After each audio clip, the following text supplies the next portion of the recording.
Hello, everyone, and good morning. Welcome to our Big Brother 19 live feed update for August 13th.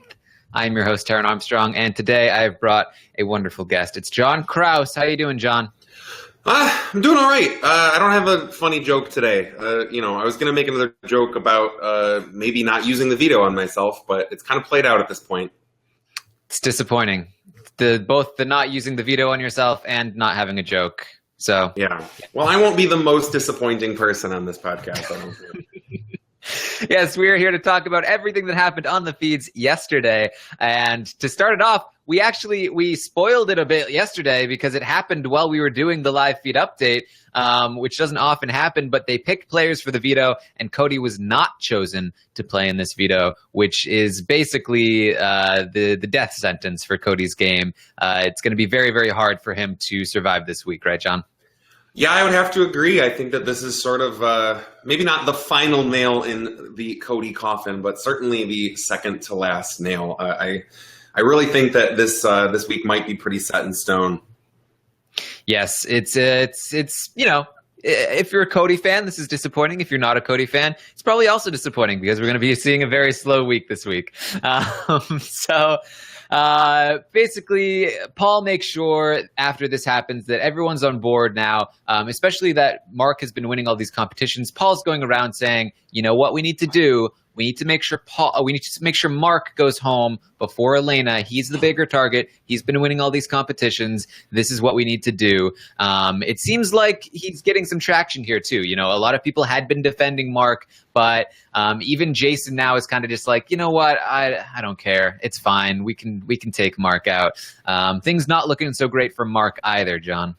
No, and he has been a little bit more open talking about wanting to flip on the house too. Him and Elena, they have their late night chats, most of which revolves around, will Mark get Elena to admit that she likes him or not? Like they just talk about whether or not they like each other all night. But last night they were talking about, like, wouldn't it be cool? What if we just flipped on the house? Elena at one point was like, yeah, it'd be really good TV if I just went completely nuts and did something really, really unexpected. Which brings me to sort of, I think, the next big thing that we should talk about, which is that Elena is kind of digging her own grave right now, too. She and Alex have started really, really, really butting heads. And it has led to Alex.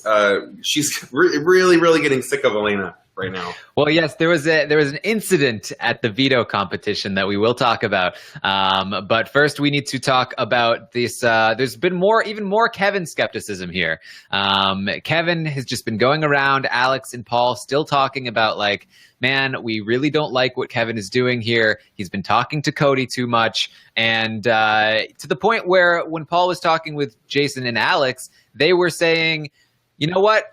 Kevin's out of our final five. You know what we're going to do instead? We're going to pull in Josh and Christmas. That's going to be our final five, which if I'm Alex or Jason, I'm like, no. This is a terrible idea. But if I'm Paul, I think we're finally seeing Paul's final plans for the end game, which is final five with two pairs, Alex and Jason, Christmas and Josh. I'm sitting right in the middle. It's perfect for Paul, and I really like this plan. Yeah, we talk about this a lot on different podcasts, and we've seen it work in the house a few different times. If you are, people gave Davon last year such a hard time because she was offered this situation where she could have been the fifth whale. The fifth wheel. That was weird. In Fifth whale. Yeah, hashtag fifth whale. There we go. But yeah, it's a good place to be in, and I think that last year we saw too. There were all of the pairs going into the end. We had Paul and Victor. We had Nicole and Corey. And then we had sort of James, and maybe Paul is starting to see, like, maybe, he wants to be in the optimal position going into the end game. I do agree, too, that this is probably the worst week for Kevin so far. This is the first time that people have actually talked about throwing him on the block. Paul was saying yesterday, like, what if we just throw Kevin on the block just to see what he does? Like, I'm really curious to see how Kevin reacts to being on the block. And as a Kevin fan, I don't like that. I don't even want people talking about him being on the block. And so, yeah, he needs to lay low going forward. Yes, it's Paul, and I think we'll continue to talk about it throughout the update today, and I'm sure we'll go into it in depth on the roundtable on Monday night. But Paul is really taking control of this game even more than he had before. The few little glitches along the way seem to be getting ironed out, and it's really looking like Paul's game to lose at this point. So Alex is talking about how it's, as she's talking with Jason, she's talking about, oh, it's so great that Cody doesn't realize that we're working with Paul. He just thinks that we're his pawns. It's great that he thinks that.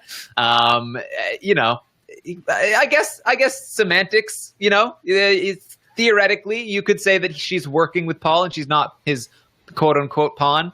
But I don't know. I don't know if that's how I'd classify it. Right. Yeah, Alex does this a lot. She says a lot of things that it's like, boy, if you wrote down what you said and actually read it out loud, like you would see kind of how silly this sounds.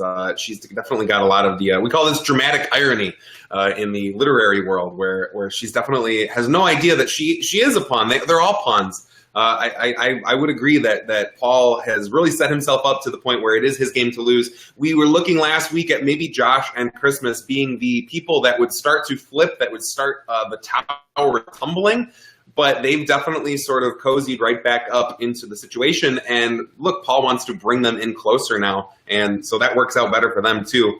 I'm kind of jumping all over the place here, but we've been seeing Matt, who we're going to be talking about more in a few minutes. But he was saying all season, I just want to make jury. And all of the people were like, boy, I hope once Matt makes jury, now he's going to start making moves. But he's been saying all day yesterday and before, well, now that I've made jury, I don't care when I go out. Like, he's like, I'm done. I played hard enough.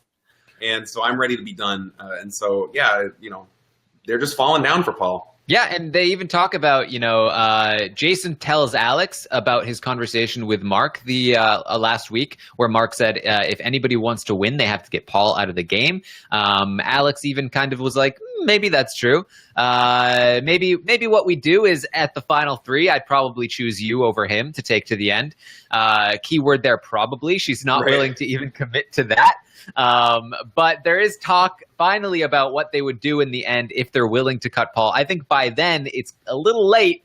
Yeah. I think Paul's idea right now is if he can get to where he was last time, he was able to win those competitions. If he wins those competitions, he wins the game. So that's what it's looking like. Although there's a lot of backstabbing to happen, yet to happen in his future as well. So that could mess up his jury plans. But I think that they all love him too much. I really don't see a bitter jury happening if Paul gets to the final two. And you're totally right. I do think that it's a little too late once you get final four. Paul is good at competitions. And who else has been good at competitions this year? Jessica, she's gone. Cody, he's going to be going this week. All of the competition threats are leaving. The reason that Paul wants to keep Christmas is so close is that she is the opposite of a competition threat. So I think that if you let Paul get to even the final six, it's pretty much all over. Yes. We even had Matt and Raven talking about Paul and saying, getting Cody out is great because Paul's not even going to be nominated till the final five. Everyone trusts him. He's going to help us get really far. Again, not realizing that they're next on the chopping block after Mark and Elena. They think that they're in Paul's endgame plans, but they're just not. And I mean, this is, again, we talk about the key element of Paul's game being his secret relationship with Alex. Another element of that is his relationship with Matt and Raven, where they do not realize where they stand in the group. They're the people who are in the delusional spot right now, who are doing a ton of work for Paul in that group, and they're just going to be cut pretty soon right after. Yeah, full disclosure, I was living in China when BB16 happened, so I didn't get to watch a ton of the feeds. So this might be a misspeak on my part, but I have never seen two people alone in a room strategizing for somebody else. They were alone together talking about boy, this is so good for Paul's game. It's so great that we got him to this point. He's not going to get nominated anymore. He's not in trouble. Thank goodness Paul is going to be safe from here on out. And they were only talking, it wasn't like a show. It wasn't like they were trying to miss anybody it was just the two of them talking about how it's so good that they've helped Paul and they're going to continue to help him. I've never seen anything like that before. It's pretty crazy. It is somewhat reminiscent of like a Token Cheens in Survivor, where they're all just like, we want we want JT to win the game. He's just great. Right. Yeah, that's a good comparison. Yeah, they're not quite saying they want Paul to win, but they are saying that they love him so much and that they want him to help them get to the end. So we also had Kevin talking more with Cody. He really continues to dig his own grave here. Tells Cody, look, you're dead in the water. There's really nothing I can do. Cody ends up telling Kevin about his daughter and his brother, and asks him, please don't tell anyone about my daughter. I don't want them to use it against me. Kevin then proceeds to tell Paul about Cody's daughter, and then also hints to Jason later about it, who then tells everyone. So this gets out very, very quickly. But Cody trying to open up. Cody has been socializing a lot more since Jessica left. It makes me disappointed that him and Jessica got into that relationship. I think they could have been somewhat good together if they had won more competitions, but separately they're much better socially.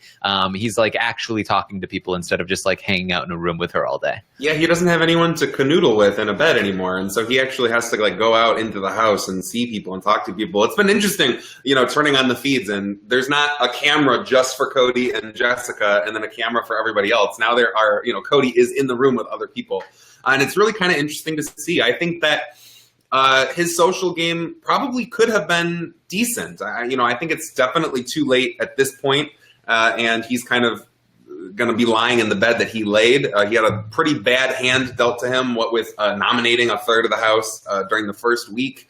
And definitely we can blame him for not trying harder even when Jessica was in the House. Also, he's been voted out once before. But this week we're seeing a glimmer of like what could have been if maybe he hadn't won HOH that first week, if perhaps him and Jessica hadn't really hooked up so tightly. He could have possibly been a decent player. Yeah, just be careful when you're talking about hands with Mark and Elena in that house. Oh, right. So then we have Josh talking to Paul. He says, look, Paul, I saw Jason and Mark talking game last week when they were playing chess. They were quote unquote playing chess. They weren't actually playing chess. They were actually playing game. They're getting really close. Jason brought up the fact that we had a final 3 deal in week 1. It's really sketching me out, Paul. Paul says, I don't think we need to worry about it too much. I think you should go to Alex and talk to her about it. Josh says, I don't want to talk to Alex. Please don't tell Alex. I don't want this to get to Alex. Josh leaves. Paul immediately goes and tells Alex, who says, don't worry about it. The final 3 thing, Jason has no intention of like following through that. He's just worried because he's breaking that deal and he feels like, what is it going to look like to people? So ultimately, Jason comes out of this looking pretty good. I feel like Josh's estimation or Paul's estimation of Josh, like in his mind, is kind of lowered a bit in terms of like, why won't you go tell Alex about this? Why are you bringing this up to me? I think this is kind of like, I think Josh had good intentions, but I think Paul comes away from this conversation thinking Josh just tried to play me a little bit. So this was an interesting little exchange here. Right. And also I think that going back to what we said earlier about Paul going to the final 5 with those 2 pairs, that helps. That they're against each other. Like Paul was able to turn that into a situation where it's like, oh, you should go tell Alex, and then he doesn't want to tell Alex, and it kind of separates. We have the Christmas and the Josh, and then we have the Jason and the Alex. And so if they are able to get to the final 5 at that point, that really adds that they will work together to get Paul out. It'll be 2 and 2 and 1 still. Yeah, looking at Paul's game here, it's really starting to come together. Again, we're only a little bit past the halfway point, so there's still a lot of game to be played. There's still a lot of things that could mess up, but this is like the most control Paul has ever had, and there's a very clear line to the end of the game now, and a very clear and set final 5 that everyone is on board with. Christmas and Josh are totally fine with going to the end with Alex and Jason, vice versa with Christmas and Josh. They will obviously target each other. Paul sits right in the middle and cruises to the end at this point. So I think at this point, his biggest, the most danger he's going to be in is at the double eviction, or if they possibly do a triple eviction. I've been wondering if BBUS is going to get on the triple eviction train, since we are more than halfway and we still have 11 people in the house. So I think that whether we get a double or possibly a triple, that's when Paul will be in the most danger. If he can survive those, then I think that it's much set in stone. Yeah, my opinion on a U.S. triple eviction is that I don't think the U.S. production will want to do something that Canada did first. That's just my thoughts on it. But we'll just have to see. I just think the reason I bring that up is because of how many people we still have in the House and how much time there is left. And also, and I realize that it is a offshoot of the American production, but we've seen a lot of the challenges this year came from OTT, which is sort of a separate thing, even though it's all in-house at CBS. So like they're clearly kind of reaching for other ideas. I don't know. It's just a theory. All right. So then we have the power of veto competition. It's one of those ones where you go out and then you pick a prize / punishment. You get to choose one from that's already been taken or one that hasn't been taken yet. And this causes a lot of drama, as it sometimes will. So here's what happens. Matt ultimately wins the power of veto, but he didn't win the competition. And this is kind of strange. Let's be completely honest here. Matt just kind of did nothing. Yeah. And it's like that GIF that you see sometimes from Mario Party where all of the people are on the balls and like they all hit each other and then the one person is not moving and that's the person that wins. Because he was actually the third one out or the fourth one out.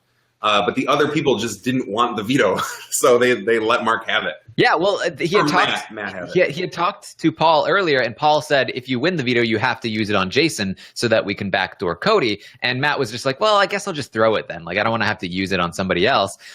So Matt had no intention of winning this veto, but he ends up with it because and we'll run through these other punishments as well. Basically, the main event of the veto competition is Alex and Elena had made a deal that they're not going to give each other punishments. They're not going to curse each other in this competition. Elena proposed that deal to Alex, and so Alex took the $5,000 prize, and Elena ends up winning the competition, has the ability to choose whether to take the veto or anything else, and Elena, who is on the block, decides to take the $5,000 from Alex, who she promised she wouldn't do that to, and give her instead probably one of the worst punishments we've seen on Big Brother, which is you have to carry around all this camping gear all week long, and she has to make hot dogs at whenever Big Brother tells her to. She has to unload and set up the whole camping thing. Just like pitch the tent, and make the hot dogs, and then pack it all back up. And then, of course, what happened was immediately as soon as she packed it all up, they said again, like, no, make some more hot dogs. It's just this all week long. Very unfortunate punishment for Alex, and she was about to get $5,000. She really expected between Elena obviously should take the veto, and she promised she wouldn't punish her. She really felt like this was going to be good, and when Elena ends up taking that $5,000 from her, she was very pissed. All day long. I actually have a proposal. I know that a lot of the execs at CBS watch these daily updates. So I'm speaking to you, the producers at CBS. Normal in seasons past, we vote for America's favorite player at the end of a Big Brother season. This season, I suggest that we vote for America's dumbest player because they really seem to be trying to outdo each other. I mean, generally speaking, I've been an Elena fan up until this point, but how monumentally bad and stupid is this entire move? She is on knows from last week that it's possible that could possibly be a target. She felt unsafe last week, and so she knows that she could be in danger. She voluntarily gives up the veto, number one. Number two, she went out of her way to promise Alex not to curse her, something that she didn't have to do. But she said, I promise I will not curse you specifically, and then she does that. She takes $5,000 in front of everybody, which people don't like when that happens. We know from this season that people are still talking about how Ramses took that $5,000 on night one. Or $25,000. Yeah, so like this is one of those things where like anyone who has any decent game sense would know that these are bad moves. But on top of that, she has all of the information. It's been given to her. She knows that she's a target. She knows that she promised not to target Alex or punish Alex. She knows that people don't like it when you take that much money in front of other people. And yet she still did all of these things. And as of now, she still thinks that it was a pretty good move. Last night she was saying in her little one-on-ones with Mark, she was like, no one's going to care that I took the $5,000, right? That won't put a target on my back, right? And Mark was like, it might. People may not like that. And she's like, no, I think it'll be fine. I need that money. Yeah, it's crazy. And she, to top it all off, she's not even apologizing. Like, she's not even saying like, look, I'm sorry. I know that I promised you I wouldn't, but I really just needed that $5,000 or whatever. She's just like, she's sitting in a room by herself justifying the action instead of talking to Alex about it. And it's just like this, like, I can't believe, like, it's hard to be outraged about this because there's so many other dumb things happening around it. But if this happened on a regular season without all the other dumb stuff, we would be like, this is the dumbest move of all time. She's on the block. She didn't take the veto. Instead, she picked up HOH. Like, it's insane. But in this very same week, we have somebody else who won the veto and is going to use it on somebody else. And this is following people who had just like used the HOH on people that they shouldn't have taken out and like, you know, essentially sent themselves home week after week. So it's just like after a series of dumb moves, it's kind of like par for the course. But man, this was dumb. This should not have happened. That's why we're going to vote for Elena for ADP, America's Dumbest Player. I think that she's certainly earned it this week at least. It's so frustrating. And Alex already kind of doesn't like Elena, but people in the comments are already saying it. But all night long, she's been pitching tents and grilling hot dogs and just muttering under her breath, muttering curse words like F Elena this and calling her a dumb ass and things like that. And we could see a situation. This is sort of Cody's only one little chance. This is why it's maybe not the final nail in the coffin, is because Elena has supremely pissed off the HOH. And there is a veto to be played, and it will get played, probably not on Matt, because Matt would never go against the House, even though he's also on the block. But it will get played at some point, and it's possible that it'll get played in such a way that maybe Elena gets in trouble.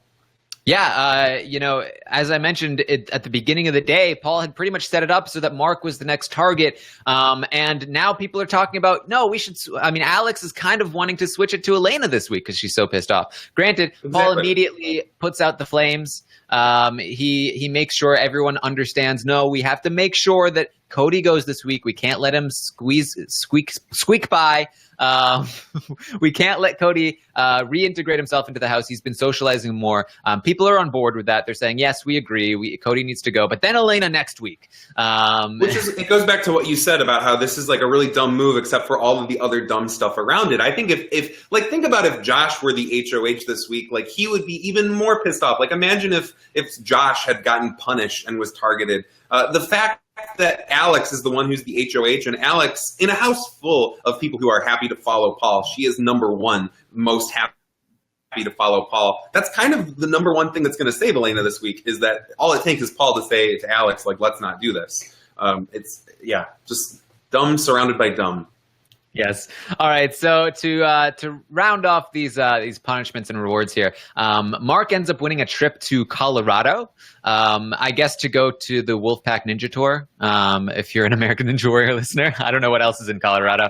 Paul and Christmas end up getting stuck together for 48 hours in a tandem skydiving outfit. Like of all people, Paul is stuck to the girl in the scooter. Well, he picked that. He got to pick who he wanted to be attached to, and he picked Christmas. You know what? I get it.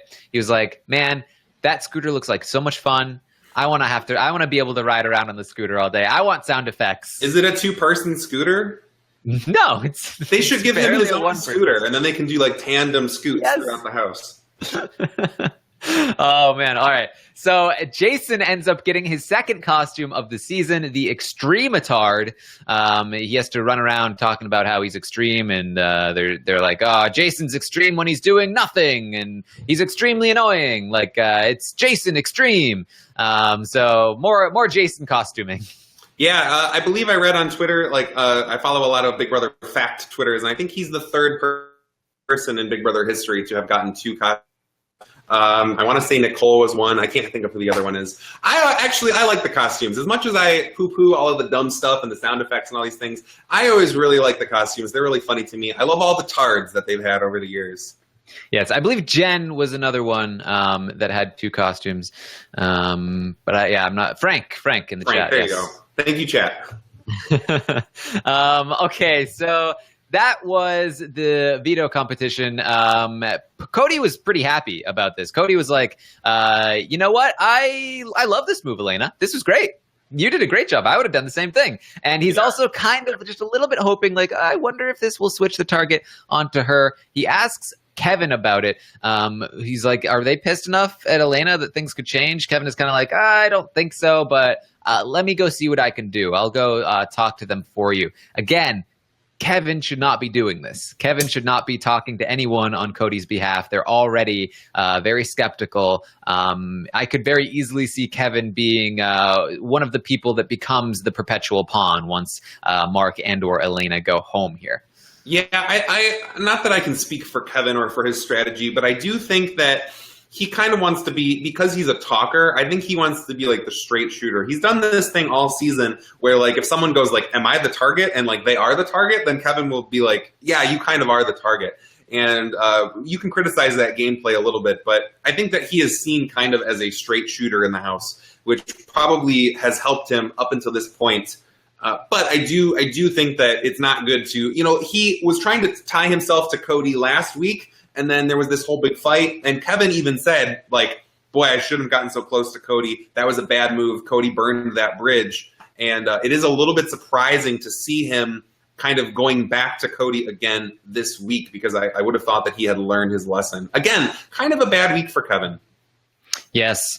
Yeah, I was really enjoying Kevin for a long time. But these past 2 weeks he has not been doing particularly well here. And like I appreciate like what he's trying to do, but I just think his inexperience with the game is really showing here, and he doesn't recognize that he's digging himself a hole. And he's always been blind to Alex's suspicions, who is like now that Paul is onto him too. It's kind of like it's infecting other people, and even his relationship with Jason is starting to wane a bit. Jason is kind of like, man, I think if pressed, Jason would have sided with Kevin over Alex at one point in the game, but because it's slowly becoming a thing where it's like everyone else is against Kevin, it's like, well, I guess I just kind of have to be like, I let him go. Right. Like, Do you think that there's some credence to the idea that because Cody is the obvious person to go home this week, that maybe Kevin is trying to garner a jury vote? Do you see any evidence of that? I don't think so, because he did the same thing with Jess. You know what I mean? Like, and Jess didn't have a jury vote. I think Kevin legitimately is just kind of, I think he likes Cody and Jess. I think. Yeah. He wants them to come to Thanksgiving. That's a big thing. I think, and it was sort of the same thing with Ramses too. When Ramses went, when he gave a little too much information to Ramses, and he warned Jess that it was going to happen. Like Kevin has always been sort of on this Cody Jess side of things, for no particularly good reason, other than I guess just he likes them, which I guess is a good enough reason. But it's unfortunate. I felt like Kevin had a decent shot here because he was going to get taken to the end, but now it's looking like they're going to start pushing him out, and his only people were Alex and Jason, and they're the people who are like most mad at him right now. So it's not looking good. Going anytime soon, though. I really do think that as of and previous behavior is the best predictor of future behavior. Like Paul is the one dictating all these moves. And Paul has at times wanted Kevin to go to the end. It doesn't seem like he's in his final 5 plans now, but I see Kevin getting like 6th at this point. Like Paul still really wants to go Cody, Mark and Elena, Matt and Raven. Like those are his next targets. And so that's 4 or 5 weeks depending on the double. And that's a lot of time for Kevin to maybe sort of wake up. Here's my thing about Kevin, though. There's one upside to this that I think is, again, potential. And it was pointed out to me on Twitter that these podcasts can occasionally become like, what could possibly derail Paul? But right. I do think that Kevin is somebody, if he catches on to the fact that people are against him now, I could easily see Kevin being like, well, screw Paul. Let me go to Mark and Elena and try to get something going with them. We could see him like flip on Paul in a way that nobody else has really been willing to. I think Kevin is the kind of guy who he gives no Fs. He's like, I'm going for it. I don't care. If you're against me, then you're against me and I'm against you. And that's how it's going to be. So it's possible. We also had Mark and Elena. They had a conversation, as we mentioned at the beginning of this podcast. They talked all about what their plans were, essentially. Mark feels like he has a good relationship with Jason. He feels like he's like, Jason and Alex, they have our backs. Elena is like, not anymore. Not after I just pissed him off. But so they're like, so what do we do? Like, could we try to take Paul out? Could we put him up next to Alex? Like, that might help. Like, he's the best person in the house, and if we took him out, then nobody else even plays the game. But we need Matt and Raven on board, and Elena's like, I don't want to work with them. Mark is like, well, we don't really have much choice, and so they're like, well, maybe we'll try to get them. Ultimately, though, Mark is kind of like, but the problem is that I don't feel like Paul is gonna like nominate us. I feel like we need Josh out. Josh is the person that's coming for us. So again, like Paul's like setup here is working really well. It's like, they need Matt and Raven. Paul has kept Matt and Raven very comfortable to the point where they're not willing to jump ship and help Mark and Elena take a shot at him. And even if they do want to take a shot at him, they feel like there's this big distraction in Josh who's in the way. And, you know, with Josh is this big, like, meatball pit bull that's, like, coming at you. You know, it's hard to be like, well, I need to take a shot at this huge, like, power player when there's, like, this dude yipping at your heels. Like, just stop it. A meatball, if you will. Yes, a meatball. So it's not looking great. You know, even if they do win this HOH in the double eviction, we'll see. We'll see what they do. They ultimately kind of talk about like, okay, maybe we need to get Alex out. Maybe if we get Alex out, it will free Jason up to work with us. The problem is, Jason will be mad that we took Alex out, and maybe he won't work with us. But the ultimate kind of plan they have here is, all right, maybe what we'll do is we'll put up Paul and Josh, and then we'll backdoor Alex. Maybe that's the plan. I don't think it's a particularly great plan, but it would shake things up, I think. It would definitely shake things up. Yeah, I think if you're Team Good Feeds or Team Power Shift, then I think that ultimately what you want coming into Thursday is you want a Mark or Elena HOH. They seem to be the people who, for better or worse, are on the outs the most. And despite this sort of Alex-Elena feud that's happening, they are both very, very likely to be in the house come Thursday after the eviction. And they're both people who I think are going to want to try. We tried to win that HOH last week. He didn't throw it like a lot of other people seem to be throwing it. And I think that they would do something. Whether they would do the optimal thing, who knows? They might be too afraid to target Paul. But I think that they're going to be the ones that are most likely going to actually try to put up that group of people, that core five that we've been talking about this whole hour. I think the odds of any of them going up and going home rest on Mark or Elena winning HOH. And it is a double, so there is a possibility. Someone in the chat just said maybe we could get one followed by the other. We could get a Mark and then Elena in the double.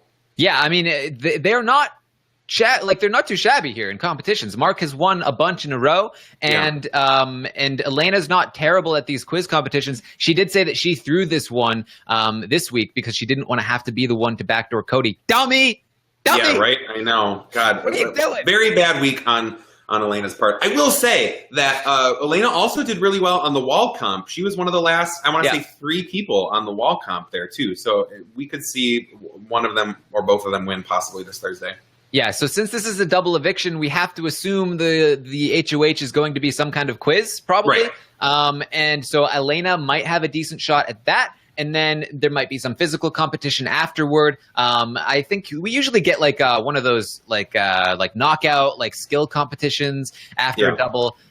So Mark has a decent shot at one of those. He did well at the bowling one. So we really could see a back-to-back HOH reign for Elena and Mark, and that would really shake the house up if that were to happen. But we never get nice things on doubles. Don't get your hopes. Think about the last few years of double evictions. They've never, ever, ever been good things or nice things. So that's about what we have for you today, unless you have anything else, John, or any questions in the chat. Let me know. No, I can't think of too much else. I know that Rob said on one of the, I think it was the Wednesday night episode, that he wanted me to talk about dream interpretation, because apparently Paul has been having dreams that he's losing his beard. I'm not an expert in dream interpretation, but I will talk about it a little bit if that's what people want, which is that there are lots of talks about what dreams can possibly mean. I'm more of the belief that it has to do with sort of whatever your insecurities are, and a lot of times dreams are sort of whatever you're actually thinking about. So I think that if you want to get really metaphorical with it, you could say that Paul losing his beard, that's sort of his sense of confidence, his self-worth. I think that it's probably just a lot of anxiety in the house. And that could really be part of it. Also, sometimes we just dream things that we're actually feeling physically on our bodies. Like if you have a dream that you're on fire, it might just be that like your room is too hot. So it's possible that Paul is just like rubbing his beard in his sleep or something, and then his brain is making him. When you lose your teeth in dreams, people like to compare a lot of different things, but a lot of times that just means that you're grinding your teeth in your sleep, and that hurts your brain, and so you feel like your teeth are falling out. So there's not too much to read into that, but I wanted to satisfy the dream interpreters out there. So that's my 2 cents. Well, not only a dream expert, but a beard expert. So yeah, right. It's weird. I've never had dreams about my beard falling out. I don't think that I've ever had that happen.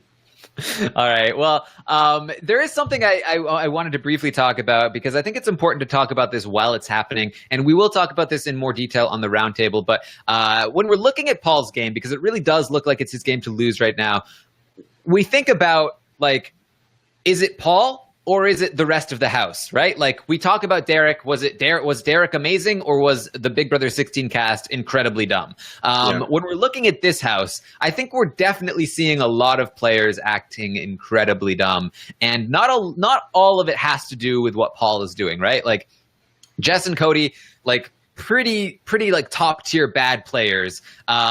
Elena making this move was really, really dumb. Although I would give Paul a little bit of credit for that. He's had a lot of influence over Elena, whereas like Jess and Cody, if they had done things right, Paul would have been in a lot of trouble. But Elena, I feel like he does have some influence over. But I also feel like Matt and Raven are keys here too, where like they are just like really bad players, and they're intensely loyal to Paul. And without Matt and Raven, he would have a much harder time controlling this house. So like in the middle of things right now, when we're looking at the cast versus Paul's ability, do we feel like Paul is doing a really great job, or do we feel like the cast is incredibly dumb, or is it some kind of combination in between? I really don't think that those are mutually exclusive things. I really do think it's a combination of both things. We can always point fingers at the dumb casts and things like that, but I think if you search your heart, you will find that there hasn't really been a great cast with like all great gamers probably since Big Brother All-Stars. Like we've in the best case scenario, we've had a few seasons where there've been multiple sort of high level tier players. But like the dumb cast, that's kind of just a factor of the game now. There definitely has been a lot of suboptimal moves. But I do think, so here's what I'll say is that when we see players play multiple times, then I think that gives us a little better idea, because they have different casts that they work with. Let's jump over to the Survivor for a second and say, hey, Sandra, she won 2 times with 2 different casts, and she made it almost halfway the 3rd time that she played. I think that indicates that she's a good player. If multiple times that she plays, that she does really well. So in Paul's credit, he made Final 2 one time, and he is set up to probably make at least Final 2, if not win this time. So I don't buy in too much to the idea that it is just stupid casts. If you play multiple times, and for God's sakes, he's been telling people, like he's been reminding people that he made it to the Final 2 last time. And so he's still able to set himself up so well. And also, I think, but on the other hand, we do have a like really, really dumb cast, right? Like they talk all the time, like, "Wow, Paul, he's really good. He made Final 2 last time, didn't he?" Like, yeah, he's really running things, but we won't worry about it right now. I really do think it's a little bit of both, and I don't think that you can separate those 2 things. None of these games, as much as robots like us want to look and analyze the move sets and the strategy and treat it like chess. These games are really an amalgamation of a little bit of luck, a little bit of skill, a little bit of how the other people are playing, and a little bit of production of CBS. I don't believe that CBS rigs things, but they throw things in at different times, and it's really all a mix of all that stuff. Well said. I think that one thing that we should also make sure that we bring up in terms of Paul's ability to win this game is that when he does get down to the end, there is a key difference here between like him and some of the greats like Derek or Dan, where it's like Derek or Dan, they made sure that they would be taken to the end. They had a lot of strategy involved, like a lot of strategy. They worked very hard to make sure that they would be taken to the end if they lost those competitions.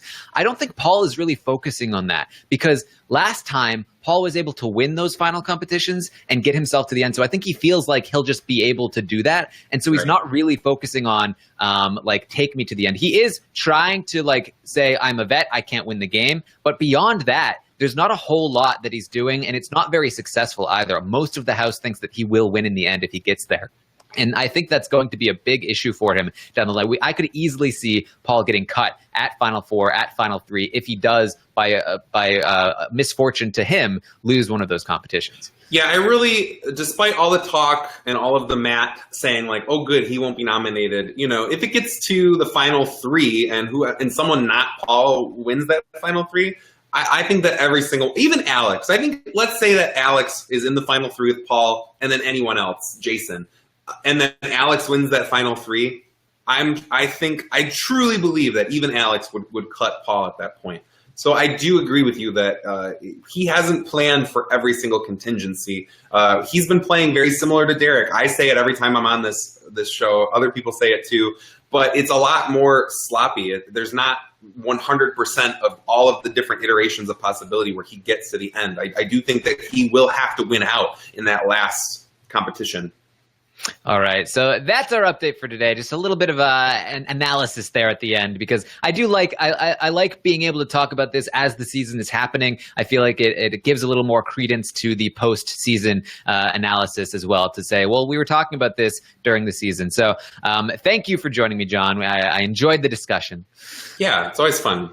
All right, so we will be live tomorrow at 10 a.m. Eastern to update you again on the live feeds. Rob will be live tonight after the West Coast airing of Big Brother to talk about the episode. And then tomorrow night at 8 p.m. Eastern, I will be live with the LFC. We will have the roundtable. We will talk about all this stuff in more detail. It'll be very, very fun. And then Tuesday, The Taran Show, episode 5. I will be talking with none other than Jordan Parhar. What? That guy? Never thought I'd see him show his face around these parts again. Yeah, we thought he was done. We thought he was done with RHAP, but he's back for an episode of The Taran Show.